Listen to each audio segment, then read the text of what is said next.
All right. Well, welcome everybody. My name is Sonia Matthew, and I'm a program officer in the democracy program at the McCormick Foundation and on the steering committee of AAPIP. And we're excited to have you all join us for this webinar to address anti-Asian racism. And so for those of you that are unfamiliar with AAPIP, it's a national membership organization that is dedicated to expanding and mobilizing philanthropic and community resources for the AAPI communities to really build a more just and equitable society. And our Chicago chapter really focuses on really cultivating strong relationships between the AAPI community, specifically both funders and organizations. And so we include both of those in our membership. We're deepening awareness of issues facing both established and emerging AAPI communities in Chicago. And then we work in collaboration with other people of color affinity groups. And we've invited some of our colleagues and friends from CLIP, which is Chicago Latinos in Philanthropy, and then also CAIP, which is the Chicago African Americans in Philanthropy group, to join us as well today to learn about this topic. And I'm gonna turn it over to my colleague, Halesh, who will talk a little bit about our agenda for today. Great. Thank you, Sonia. I'm so excited that we're doing this on behalf of AAPIP and also to be collaborating with you, Sonia. The three panelists today are all doing work and have been doing around these subjects for quite a while, and especially now with COVID hitting, it's become more in the forefront. So today we're going to hear from Andy Kang from Asian Americans Advancing Justice, Viveka Ray-Mazumder from Chicago Desi Youth Rising, formerly of Asian Americans Advancing Justice, and Sufyan Sohel from CAIR. And they're all going to tackle individual subjects you can see on the agenda in front of you. And I want to make a note, everyone's going to have a chance to talk, our three panelists, and we will have some question and answers for them at the end. If you have questions for them, please don't hesitate to use the chat or message me directly. And as we get to the Q&A at the end, you can use the raise your hand function, and I will just be monitoring everything and make sure I can respond to everyone and feed questions back to our panelists. So without any further ado, I would like to turn it over to Andy Kang from Asian Americans Advancing Justice, who's going to be talking to us today about the rise in anti-Asian racism. Andy, I turn the virtual floor over to you. Thanks, thanks, Halesh, and thank you everyone for having us to talk about this unfortunate topic that we have to talk about, that is still with us. First off, just quick introduction. I know I see a lot of familiar faces and names, so I don't want to spend too much time. Just Executive Director, Asian Americans Advancing Justice. My pronouns are he, him, his. Our organization is committed to racial equity through advocacy and organizing. That means while we do approach our work through a lens of issues and how they impact the most marginalized members of the AAPI community, we obviously are also looking for liberation for all communities of color in our society. And so that's something that we're deeply committed to, especially now more than ever. I've been asked to kind of ground this conversation in not just what's happening right now with the rise in anti-Asian rhetoric, but also uptick as we're seeing in the media around hate incidents, but also just historically the trends that we've seen. And I'm assuming, based on the folks I'm seeing and the faces I'm seeing, that many of us have watched the PBS series that just came out called Asian Americans. If you haven't, please check it out. It's free on the PBS website.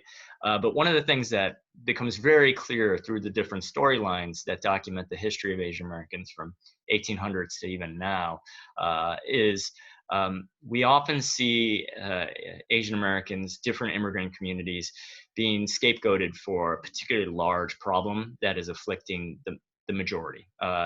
In most cases, the white majority. And while our labor, our skills at different moments are welcomed, at other moments we are used as the reason why these problems exist. And that normally manifests itself in two places in particular. political rhetoric from elected leaders or political leaders, people who are very visible in society, trying to steer attention to our community being the problem. And two, in the media that helps amplify that rhetoric, right, or encourages it in many instances.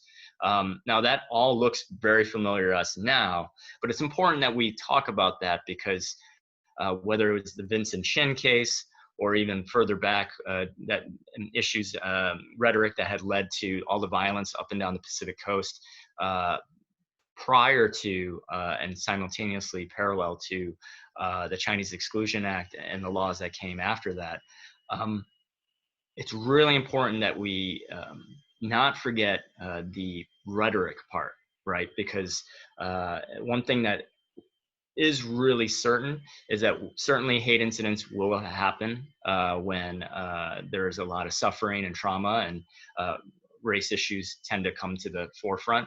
But the nudging from leaders, from prompting and people getting bombarded with that message is I think the common denominator that you see in these different historical cases. And so while I'm not, I have to be more careful in my advancing justice capacity because it's election year and we're a nonpartisan organization.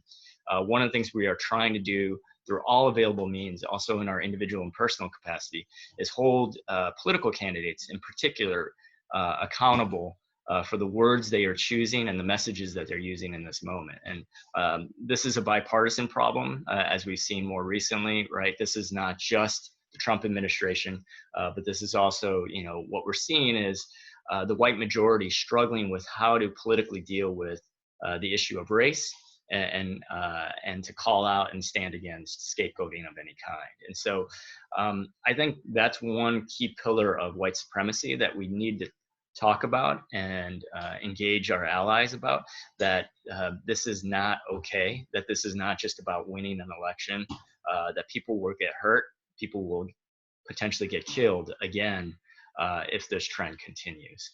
I've lost my place a little bit. I apologize. I'm trying to do my best on a Friday morning.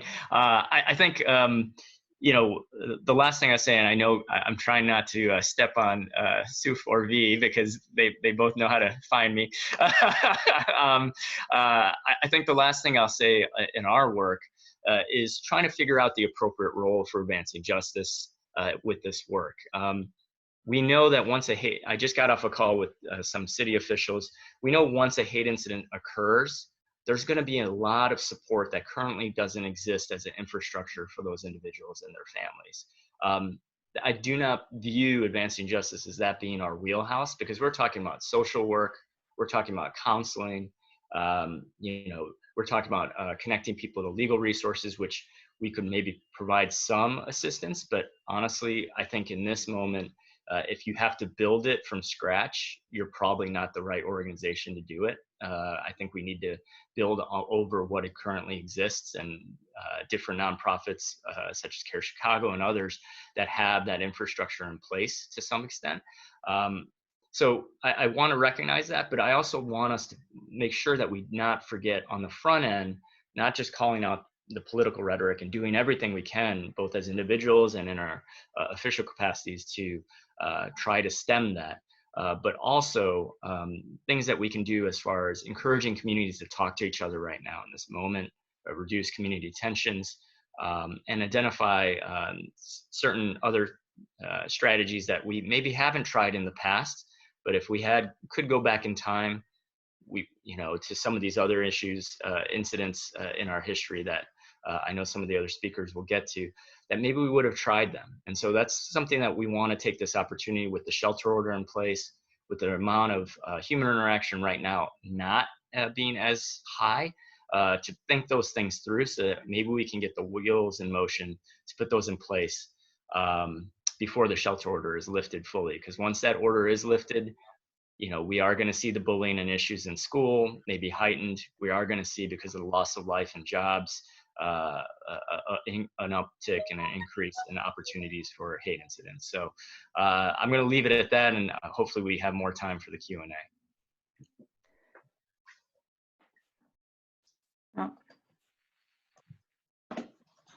Let's see, why is it not moving? Thank you, Andy. There we go. And so, really appreciate you sharing that context. And I think we'll definitely be able to dig into this a little bit deeper with some Q&A at the end. And so our next speaker, we're going to attempt via Zoom to have kind of a dialogue between V and myself, is Viveka Ray-Mazumder, who is a steering committee member for Chicago Desi Youth Rising. And the focus of this conversation, and then also following up with Sufyan, is to really think about some of the lessons learned. And so V, if you could maybe just start out with telling us a little bit about what brings you to this work, and then we'll kind of delve into this topic of addressing lessons learned from addressing anti-Black racism. So. Great, thank you so much. Something that we were talking about first when we were prepping for this call is how funny it is that I was at Advancing Justice for almost 9 years, but it took leaving for Andy and I to be on a panel together. So I'm really happy to be on a panel with Andy right now. But, I think my story about how I got involved in Asian American organizing and racial justice organizing largely comes from my experiences as a young person. And I think it's a story that's familiar to many people. I was born in India. I came to the United States as a baby, and my family was initially lower middle class, but due to educational opportunities was upwardly mobile. And I lived on the East Coast for about 15 years. And I was living in the suburbs of New York City when 9/11 happened. And that really changed things for my family. My high school at the time, or my middle school at the time, was very white. And so primarily the narrative about us was steeped in stereotypes that had to do with like Aladdin and things like that. But after 9/11 happened, we became targets. And so for my older brother, he was harassed in school and was jumped in school. But for me, the first real experience I had was traveling with a friend's family from Canada back into the United States. And the friend's family was white, and we were stopped at the border, and I was taken aside and separated from her family and detained for about 2 hours. And I was 15, and I was separated from my guardian and interrogated about my citizenship. And I was asked about why I was entering the country and how I became a citizen. I was naturalized when I was 3. And then I was scanned for drugs and explosives. And when I asked to call my parents, I was denied. And that was a moment for me when I really started to think about the fact that there are people that I had thought were here to protect me, but that wasn't necessarily the case. Mm-hmm. And really started thinking about racial justice and the fact that having that experience was harrowing, but it was in some ways a privilege that it was the first time that I'd experienced something like that. And it was also a moment when I realized that interpersonal biases can get codified into policies, practices, and laws. So it's not just interpersonal. Racism is not just interpersonal. Xenophobia is not just interpersonal. It's institutional. It's systemic. Mm-hmm. And that was an understanding that grew through that experience. And so that really helped me to cement and start to think about what it meant for me to be a South Asian person and a young person in this moment in a post 9/11 world, living in New York, and really moved me to action. And so in joining Advancing Justice and in founding Chicago Desi Youth Rising, I was really invested in doing this work through a racial justice lens, since that was largely how I started thinking about the work. That again, the idea of surveillance, policing, and biases was coming from the idea that, like, yes, this is the first time I'm experiencing this, but there are other communities that have been experiencing this for much longer, and that was an important framework that I wanted to take in this work. Thank you for sharing that. That really important context, and just kind of helping to understand kind of what's really brought you to this.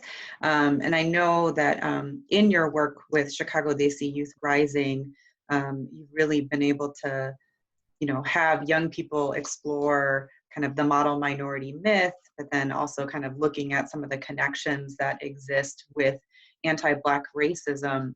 And I'd be curious, and especially in this moment because of this, with this rise of anti-Asian racism, kind of what have you really seen as the relationship between how that model minority myth has influenced the anti-Black racism in our communities and what we might learn from that? Yes, great. So I think, thinking about CEDAR, something that was really important for us was recognizing that if we were going to show up in racial justice spaces, it was important for us to do work within our own communities to understand the experiences of our communities, so that South Asian communities have a variety of religious experiences, of immigration experiences. There are members of our community who are mixed race. And so really thinking about how we decenter sort of the dominant experience of what it means to be South Asian, and really do that work within our own communities so that we're understanding and learning about ourselves and each other, and then showing up in racial justice spaces with that understanding and centering that understanding. And so talking about the connection between the model minority myth and anti-Blackness in our community has always been really important for us as CEDAR. And something that is important, I think, for us to recognize is that the model minority myth and the model minority framework is largely founded on anti-Blackness. And so Black folks organizing and leading the civil rights movement in this country largely paved the way for civil rights for Asian Americans, including setting the stage for the immigration bill that allowed many of our families to migrate here post-1965. However, that also spurred the model minority framework, which for many families is actually the other side of the coin, I think, for the American dream. And it's founded on anti-Black racism and the idea that Asian Americans are the ideal minority community in the United States, or the ideal community of color. And in some ways that actually has a lot to do with the fact that the immigration bill that brought a lot of our families here initially selected for certain types of individuals that were coming with certain professional skills. And so there was a new generation of Asian Americans migrating to the United States that were seeking particular types of economic and job opportunities, which ignored the fact that there was already a foundation of Asian Americans in the United States who had been railroad workers and farm workers. And this new group that was migrating to the United States was considered a model minority in opposition to Black folks who had been fighting for civil rights at the time. And so I think that a lot of people have actually really bought into that in our community as well, this idea. And when I think about how all of this is playing out right now, I really have been thinking about the fact that there's certainly been a rise in bias-related incidents targeting Asian Americans, but similar to my recognition as a young person when I sort of experienced my first experience at the border, was that the anti-Asian sentiment that's occurring right now is not just interpersonal, it's also institutional, and it's a part of a larger conversation for the fight for racial justice and immigrant rights. And so like this pandemic has really illuminated existing cracks in our system, right? And so, the exploitation and the lack of justice for workers, healthcare disparities, particularly disparities tied to healthcare that is relating to employment and people who are ineligible to access healthcare for a variety of reasons. And also that Asian Americans in our position in the United States is really conditional in a lot of ways. And so, on one hand, I think about like the fact that when we think about how Asian Americans are being affected right now, we're being affected in a number of ways, and we're essential workers in a number of ways. And so a lot of times people think about Asian Americans as healthcare workers, which is absolutely true. Think about, Filipino nurses that make up a large population of the labor force, both in hospitals and also in nursing homes. Like in California and New York, Filipino nurses make up 20% of the nursing workforce and are hard hit. And so while nurses are working at hospitals and are putting themselves in the line every day, they're traveling home and worried about being targeted for hate crimes. Another thing to think about, though, is that Asian Americans are essential workers in other ways as well. So we're not just doctors and healthcare providers, but we're gas station attendees and grocery store employees and delivery drivers. And so with the youth I worked with at Advancing Justice through the Kinetic program, those were the jobs that the Asian American youth that I worked with, those were their parents' jobs. Mm-hmm. And so, and many of my youth's parents didn't benefit from the stimulus package because they were undocumented. And a lot of people's parents are still working or have been laid off or had reduced hours, which has a huge impact on the ability to live. It's very hard to save when you're living paycheck to paycheck.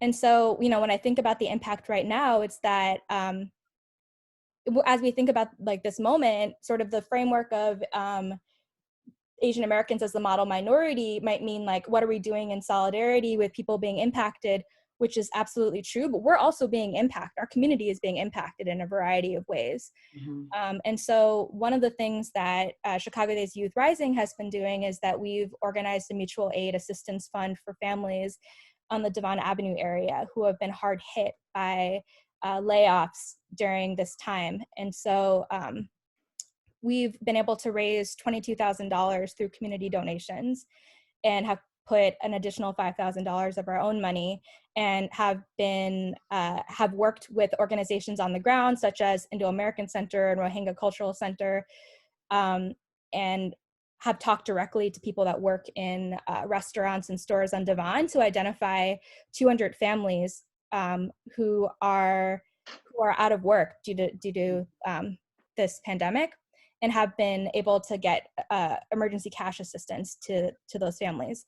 But I think to close this out, you know, something that we've really been thinking about is how important it is right now to meet the immediate needs of people in our community, but then to also maintain the long-term vision of justice that's really rooted in systems change work. And so if anything, as we've been doing this work through CEDAR to get money to families, and the things that people have been telling us about what they need money for, diabetes medicine for family members and food for their babies.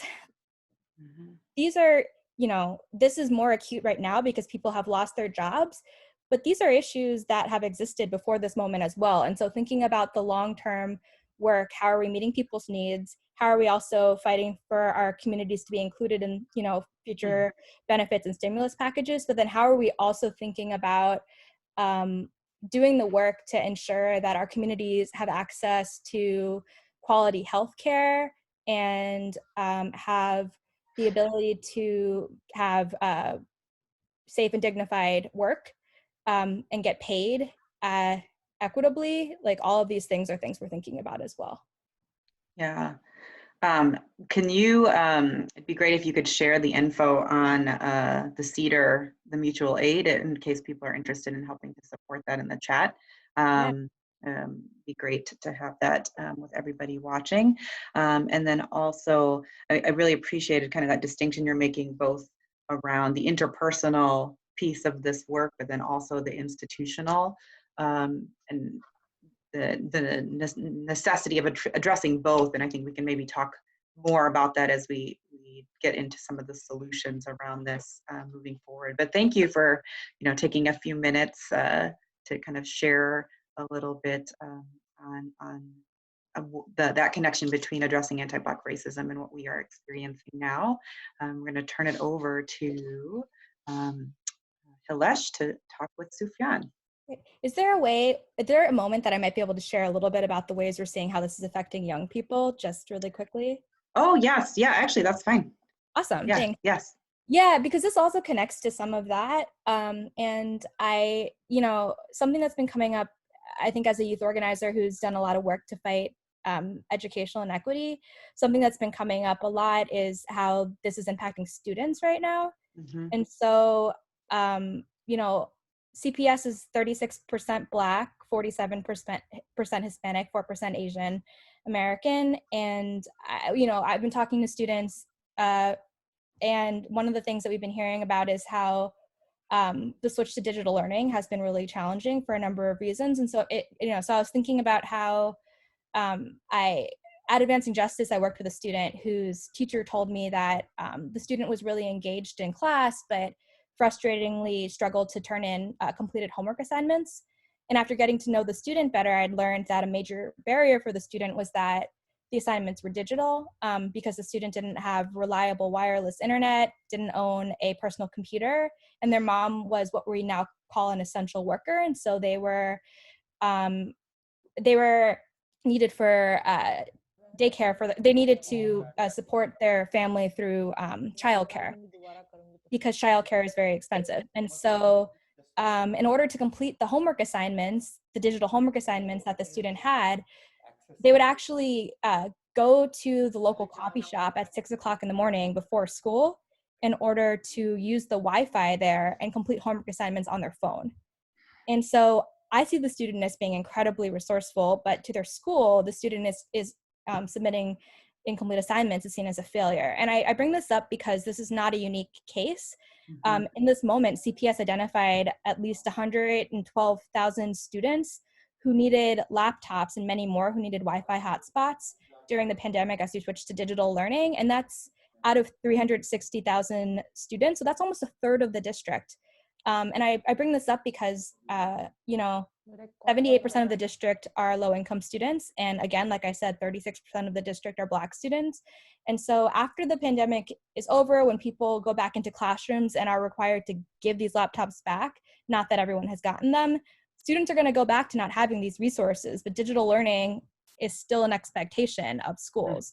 So I think it's really important also to think about the ways in which again, this is highlighting existing inequities and thinking about the ways that we are supporting students in like relevant and equitable and accessible education long term. And so that's something that I wanted to mention, and I think it's important, and I think again with students who have IEPs and who are limited English proficient, these issues are exacerbated as well. So yes, thank you so much for sharing that as well. I think it just illustrates so much of the complexity, but then also just kind of these layers are not even layers, these issues are not isolated from each other. And yeah, and I think it's as we're thinking especially about addressing some of those institutional pieces, how do you really kind of take all of that into account? So thanks, Fee. thank you. And so I'm going to turn it over now then to Hilesh to chat a little bit with Sufyan. Great. So, Sufyan, you obviously are currently the Deputy Director and Counsel at CAIR, but before that, you were at DePaul's International Human Rights Law Institute. So you've had a long history of doing this work. What initially brought you to this work? What keeps you coming back? Great question, and thank you, Andy and Viveka. You guys were phenomenal and really shed some light on some important issues and which resonated with me.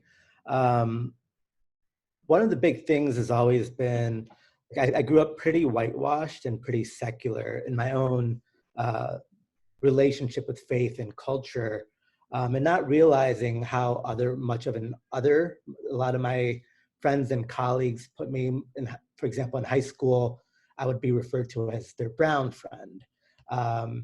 I remember after 9/11, it was like, what's your family doing in Iraq? And what's your, oh, we got your Uncle Osama once bin Laden was killed. And just a lot of those things said in jest, but said in a way that is not only alarming, but really made me realize that they don't see me as an equal, as a person, because you don't make jokes like that. Like, clearly they see me as someone else. So I went to law school. I was a stockbroker before that. And I realized that there was a lot of just social disparities, both within and outside of my communities that I wanted to address. My main driving force was going to my mosque, as I was a history teacher there during Sunday school, and seeing just the different roles that culture had influenced on how the faith was being taught and practiced, and how women and minorities who weren't South Asian to that specific mosque were treated. And I really wanted to go into work on gender rights, focusing both on not only empowering minorities and women on what their rights are, but even within certain communities, trying to change the narrative and discussion of how we talk about these things. Unfortunately, though, Chicago is not a hot spot for some of those things, and I really wanted to stay in Chicago. So someone suggested I look at CAIR, and I haven't, it's been 11 years now and I haven't left, so. Mhm. That's great. But a lot of those same issues, I think, are still, as Viveka talked about the model minority, and, you know, I felt I was always accepted just because, like, I was pretty integrated and assimilated. I knew that I could walk the walk and talk the talk. And, you know, I felt I was one of just a white middle class person living in this country. But just seeing, you know, I think we see the true nature of people when bad things happen, right? So after 9/11, we really saw this negative effect and increased discrimination towards Muslim Americans in this country and others perceived to be Muslim throughout this country. Right now, with COVID pandemic, we're seeing how people are so quick to make so many negative comments and actions towards Asian people of all backgrounds, right? And we keep seeing that throughout history. When something bad happens, how quick mainstream America, which is predominantly white, goes to jump on and find someone to target and blame for this issue. Yeah, I was going to ask how the kind of your deep dive work in addressing Islamophobia can connect to the Asian American community, especially right now. And you talked a little bit about that. What are some of the more similarities that you're seeing in terms of either post 9/11 or just generally? Sure, I think that's a great question. I think one, I can go back to 9/11 because, as Andy said, right now what we're seeing is nothing compared to what we're going to see several months from now as we go back to whatever the new normal may look like. And you know, after 9/11, I think we did a good job collectively to push down any immense immediate reaction against Muslims and those perceived to be Muslims. But over time, what we saw is anti-Muslim sentiment and rhetoric became more normalized to where we got to the 2015 presidential cycle, where it was completely okay for not only television and media personalities to say anti-Muslim comments on live air, which a decade earlier would have not been acceptable, but even for presidential candidates to say call for complete bans or to say that, you know, we got to question who these people are. And unfortunately, though, the broader impact of that doesn't only affect that community, it affects so many others because most people can't tell the difference between a Muslim and a Sikh, or a Muslim and a Hindu, or a Coptic Christian and a Muslim Arab, right? And that's problematic. And we're seeing very similar things right now where, you know, it's not mainstream. You know, yeah, we have, unfortunately, elected officials making anti-Chinese and Asian comments, but in terms of the discrimination, it's not at the levels which I fear it's going to be getting to, where more and more people are going to be looking for who can they blame. And we're not only going to see Chinese people be affected, we're going to see anyone perceived to be Chinese or Asian in the broader sense be affected because, one, people can't tell the difference, but then, you know, we saw this with Sikh Americans after 9/11. You know, I'm thankful that they came out and said, it doesn't matter that we're Sikh and they're Muslim, like no one should be experiencing anything like this. There's no reason for hate against anybody. And to take the next step is, you know, that's what it's going to really take is for all these communities and their allies to really stand up and say, this is not acceptable. If it's 9/11 seems like such a demarcation point. It's especially when we're talking about Islamophobia, and now it seems like with COVID, it's also become another demarcation point. If you talked about this a little bit, but if you, a little bit of a fantastical question, if you could go back in time to post 9/11, what are the strategies, with the knowledge that you have now, what are the strategies and resources? What are the strategies that you'd implement and the resources you'd want to have? Great question. The things that we see, and we're seeing these things now, what do we see? Everyone's afraid. Everyone's uncertain about what the future is going to be. You know, after 9/11, we lived in this country where, oh my gosh, we're not safe anymore, right? Like anyone can come get us. And I think that really made us get off maybe our high horse a little bit too as a collective country and realize that, you know, we have a lot of work to do because we're not anymore the shining beacon on the hill that everyone looks up to and aspires to be, that we have our own issues and problems that we got to address. And then what we did see was this rise of hate. But initially, I think the problem that we all, as immigrant communities, especially Asian and Middle Eastern immigrant communities, is when our parents or grandparents came to this country, a huge push was made on assimilation. It was, how do we fit in? How do we not rock the boat? We just, you know, we want to make sure our children are provided for, that we have a future established for, and what can we do? What's the safest way to do that? You know, I had an uncle, his name was Mahfouz, who changed his name to Mark, you know, and it was just, how can we just not stir this pot anymore and just get by and make it safe? After 9/11, you kind of saw a split where some people became a little bit more secular, and then you saw a bunch of people really reaffirm their faith, whether it be wearing hijab, for example, starting to grow beards, be visibly proud of who they are. So if I went back to that point, I would say it's one is really, really be united, both first within the community of being strong and proud of who we were as a culture and a religious community. And that's problematic, especially in the Muslim community, because of the rich diversity in that faith culturally. You know, we have Indonesians to Latin Americans to Africans to reverts in this country. But the second one would be to really, really start thinking broader scale and allying with all those other communities who are currently facing or who have faced the same sort of discrimination. And as American history shows, time after time, we've continuously discriminated against other populations. We've done everyone who's tried to call it home, right? Native Americans, Chinese, Japanese, Germans, Italians, the Irish. Everyone's facing everyone, and some communities were quicker to be accepted, quote unquote. But for all of these noted immigrant groups, especially those who look very different, it was really an important time for us to band together and say, we're going to support you in all of your work. We're going to stand by you in your effort and in your struggles, because we see this. And yes, we should have started doing that as soon as we started immigrating to this country. But I think that would have been a key point for us to not only be the victims, but to also be an ally and friend to all those other communities. And we saw that. We saw that especially after 9/11, where other communities came out and supported us. I do not think we did as good of a job in supporting others.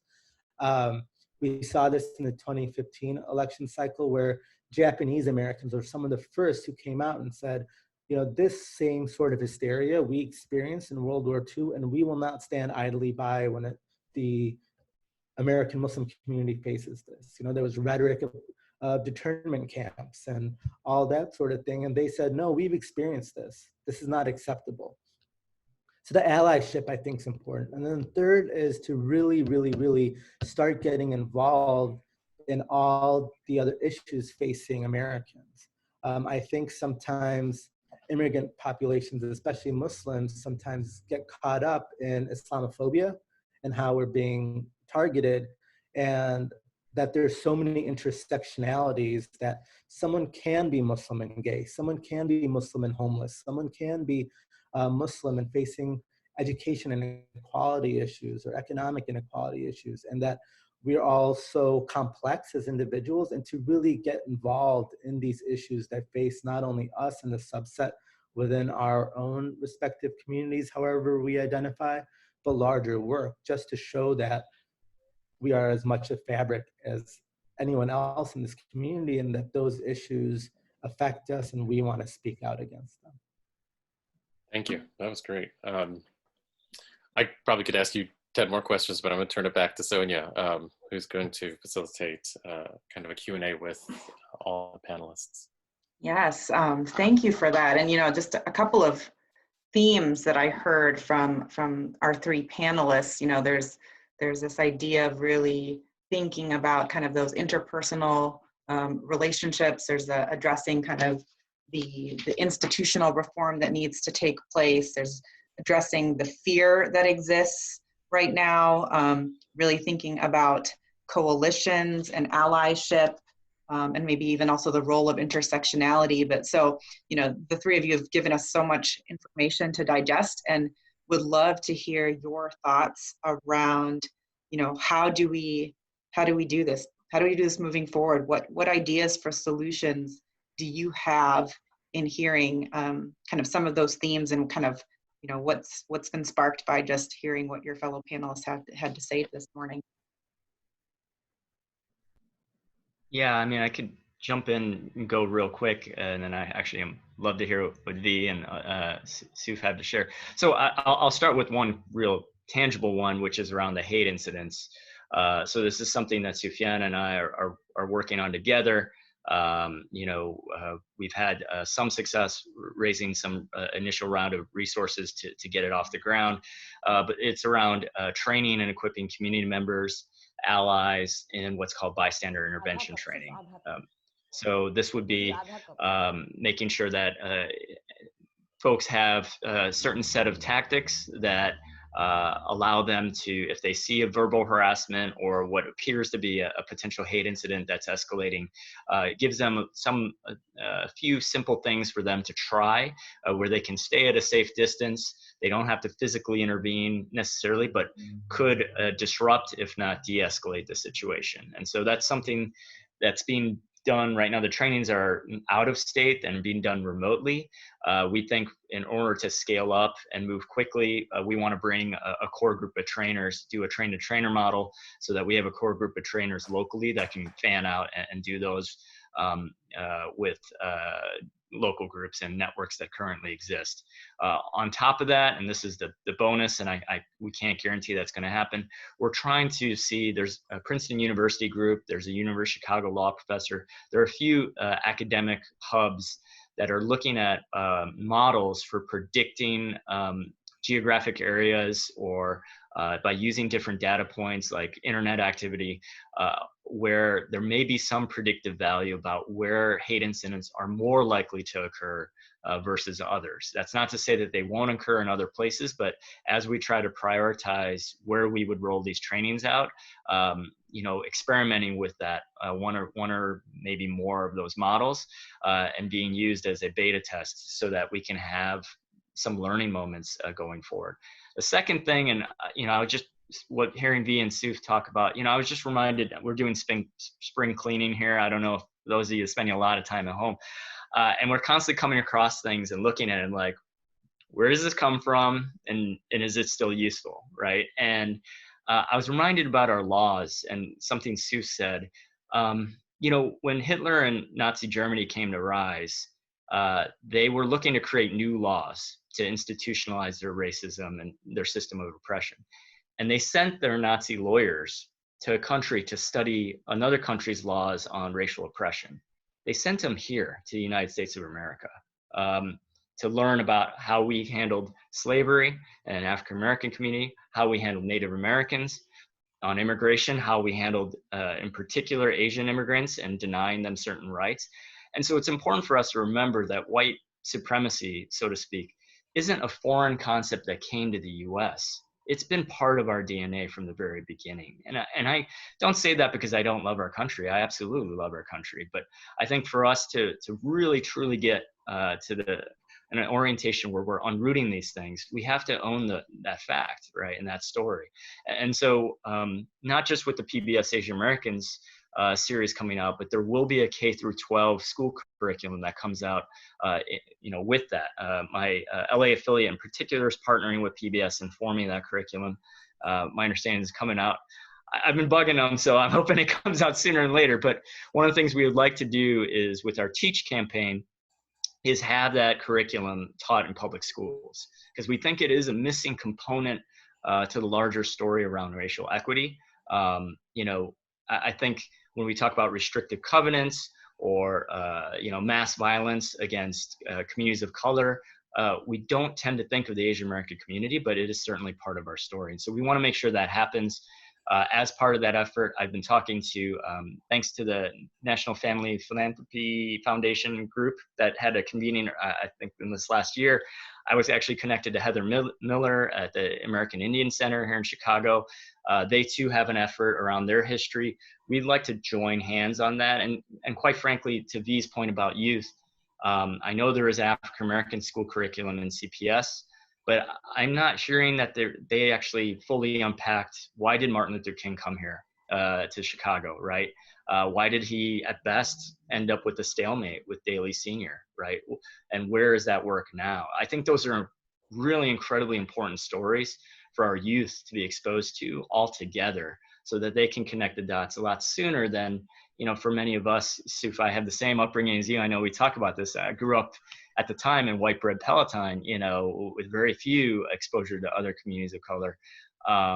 You know, we learn about this much later in life. And I think the sooner we can get our youth engaged on these stories and these trends and these patterns earlier, I can't help but believe that we're going to be better off in the future. And so I'll leave it at that. I'm sorry I've taken up so much time.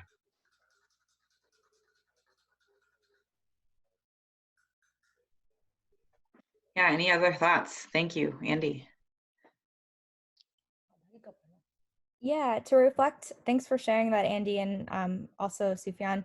I think, you know, something that Sufyan had said is, and Andy said that really stood out to me. Sufyan had said that it really takes communities impacted and allies to say none of this is okay. So I think that really stood out to me. And Andy also saying, you know, talking a lot about knowing our histories. There's this idea that when we know our histories, we know ourselves. We don't know our histories, we don't know ourselves. And I think both of those things go hand in hand. And so when I think about what we do now, I don't think that going back to normal is an option. And I think normal is what got us here in the first place. Again, you know, the pandemic has only illuminated existing fractures. And that's one of the reasons why I think people are, things feel so chaotic right now, right? And so when I think about what we do, I think about some of the short-term, mid-term, and long-term solutions. So with some of the short-term solutions, I think about how individuals can donate to their mutual aid funds that are in neighborhoods that are going directly to supporting families. I appreciate Andy's call for the trainings of the de-escalation of hate crimes and bias-related incidents. I think people feeling equipped to be able to step in safely through bystander intervention trainings is really important. Another short term is, again, like learning about the history of Asian Americans and how we've been involved in coalitional fights and in solidarity with other communities of color. So learning about Yuri Kochiyama and Grace Lee Boggs, and also watching the Asian American PBS series and learning about how Asian American story in the United States. And then uplifting, reporting, and calling out bias-related incidents through the Stop AAPI Hate Tracker, but also uplifting other victims of violence like Breonna Taylor and Ahmaud Arbery and non-Asian American people who are being targeted at this time and by people who are supposed to be here to protect us. And so when I think about midterm goals, I think about, you know, supporting the Teach Act and the fight for ethnic studies, the HEROES Act, and so what it means for us to really think about asking for undocumented communities and students to be included in future stimulus packages, supporting the fight for a fair living wage in our state and city, the Healthy Workplace Act, Senate Bill 471, which would provide 40 hours of sick pay for workers. And so really thinking about what that could do right now for essential workers and for workers broadly. And that's something that the Illinois Domestic Workers Coalition is working on. And then long-term is really where we dream, like Medicaid for all, free and affordable college. Like what are the ways in which our communities are really able to, how are we addressing inequity on broader levels? And so, you know, God forbid we're in a situation like this again, we have better infrastructure support for our communities right now, and we're acting and we're responding with a stronger foundation. And so those are some of the things that have been on my mind as we think about what happens. next. But again, I think that if anything, this is an opportunity for us to really take a good look at the systems that exist, recognize that for a lot of people, they're not working, and what is it that we do to transform these systems. Great, thank you. Sufyan? Yeah, I'll keep it short because I know we want some questions and answers, but I want to go the other way. And I think people on this call, I think, are all ready to support and learn more, but how do we really reach out to other communities that may just not have interest? And I think it starts with a look inside ourselves, and something I've been really focusing on. It's Ramadan right now. I've been spending a lot of days hungry and hopefully trying to get some clarity throughout the day.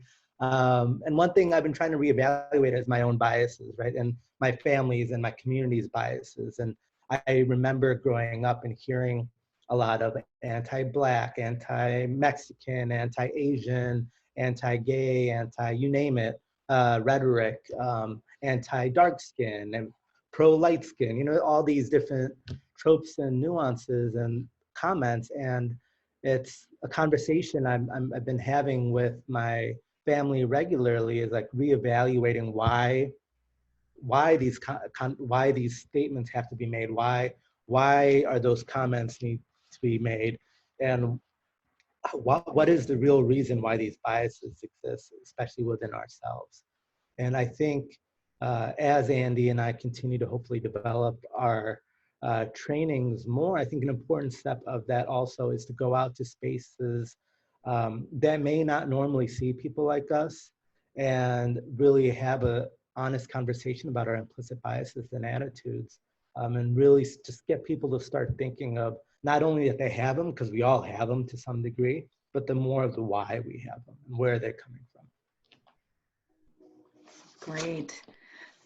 Thank you so much to all three panelists. I'm going to actually turn it over to Halesh to kind of close us out with some Q&A. Yeah, thanks, Sonia. I actually got two questions that are very similar, and so I'm going to combine them. And Andy, when you had started off, you talked about getting communities to talk to each other, and V, you had talked about solidarity. Sufyan, you talked about allyship. With the release of Asian Americans, there's this sense that the questions were revolving around, there's this Asian Americans as a collective, that they're being seen as a collective, which is in contrast to the tendency for various ethnic groups to self-segregate. Can you talk about the opportunity in this moment for communities to work collectively on political issues? Like, what does that coalition building actually mean across different Asian American communities? What tensions or challenges exist, or how might they be addressed? Well, I'll just go real quick, just that, our local coalition, which is called the Pan-Asian Voter Empowerment Coalition, which spans a number of different ethnic communities.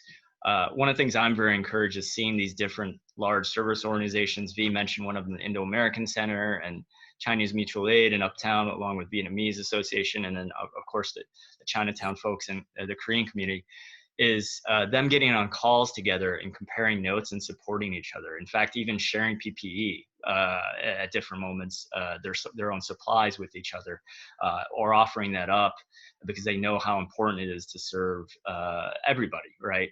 So that's on one level, that is happening, and that's very encouraging. You're right that a lot of folks don't necessarily see that. I think to the larger point about visibly showing communities being there for each other, that's something it's harder to do virtually. So I'm hoping we have what's called our annual Asian American Action Day, where we try to do that. We're going to have a virtual one this year. Fingers crossed, all the tech works out and everything goes smoothly. But it's important that we see different communities supporting each other. The campaign that V mentioned about paid sick leave, is being championed by our Filipino community, Chicago. And it's an critically important issue, one that they feel very passionate about, that impacts their community, yes, but it also impacts all of our communities. And so, you know, there are moments like that where we can all lend our support behind them.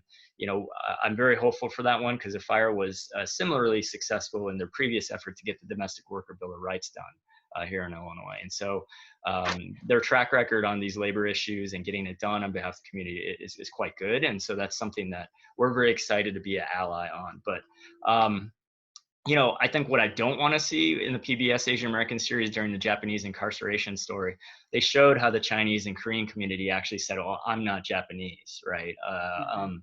You know, Suf, I do remember cringing at different moments post Oak Creek, where we would hear some South Asian community members saying, "Well, I'm not Muslim," you know, and I think we want to try to have conversations, at least on the grass tops level, that permeates down that we're not going to do that, right? Because ultimately, if we're not tackling xenophobia or all the phobias together, we're not going to make any kind of progress, right? And so, you know, I am open to suggestions, especially from this group. I think there's a lot of creative ideas out there, and I don't think we want to in any way think that on this side of this conversation, we, the panelists, have all the answers. I do think it's an important moment for us to keep an open mind to all ideas. I want to bring May's question, which she shared on chat, into the mix, which is, what advice and recs do you have about language, terminology, narrative to counter the negative rhetoric? For example, it's not the Chinese flu. How can we be proactive? And that's something that you were just talking about, Andy, but I'm curious if anyone wants to jump in.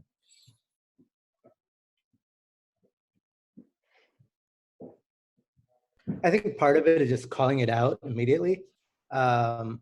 And say it's not. I mean, unfortunately, people are going to keep saying things like that, right? It's the Chinese flu, and but I think part of one of our reasons for wanting to develop the bystander training was to empower and encourage people to stop these sorts of not only actions but statements from happening as soon as they happen. So it's, you know, one, I think it's owning the language. For example, CAIR-Chicago, several years ago, we launched a My Jihad campaign where we saw the term jihad be used only negatively. And within the faith, it means struggle. It can mean a broad sense of struggle. So we decided we wanted to take ownership of what the concept of jihad means. It could be a jihad to lose my weight, and it could be a jihad to find closer connection to God and spirituality, et cetera, et cetera. And we created a bus ads and things like that. And I'm not saying necessarily we have to go to that extreme to regain language, but I think intervening when someone misappropriates or misuses terminology in a negative way, I think is really important.